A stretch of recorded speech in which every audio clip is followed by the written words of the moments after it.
მოქალაქეების აქტივობა საარჩევნო უბნებზე დილიდან მაღალია. გამოკითხული ამომრჩევლები ამბობენ, რომ მათი მთავარი სურვილი ქვეყანაში მშვიდობა და კეთილდღეობა.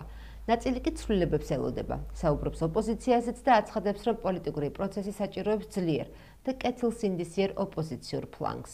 რას გვეტყოდით და რას სურვილები გაქვთ? რა ვიცი, იმედიანი. განწყობა იმედიანია. რომ რას ისურვებით საქართველოს ამარჩევნებში? საქართველოს გამარჯვება. დამოუკიდებლობა, კეთილდღეობა. რა ვიცი, როგორ მიმდინარეობს, როგორ ფიქრობთ, რომ ძალიან ობიექტურად და ყურადღებიანია ყველა და რა ვიცი, ხალხიც მობილიზებულია აგერ ეთყობა. მშვიდობა მინდა ქვეყანაში და გაიცხოვრება. მეტი არაფერი.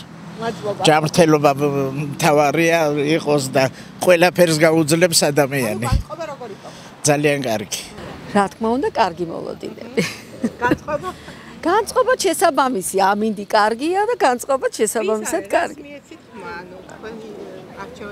უკეთეს მომავალს. უკეთესი მომავალი, რა თქმა უნდა. ველოდებით უკეთეს მომავალს. უკეთესი სიმოდით. შეიძლება რამეს მოვესწროთ. თქვენ ყველაფერი კაის მოესწრებით, რა თქმა უნდა. მოლოდინები ახლა რა გითხრათ, ჩვეულებრივად გაგრძელდება, როგორც საჭიროა, ისე თავარია ჩამოყალიბდეს ახალი და ნორმალური ოპოზიცია, რომელიც ოპოზიციონერებას გაუწევს და არა ბრძოლას. ვისურვებდი, აი ასეთ ოპოზიციას ვისურვებ.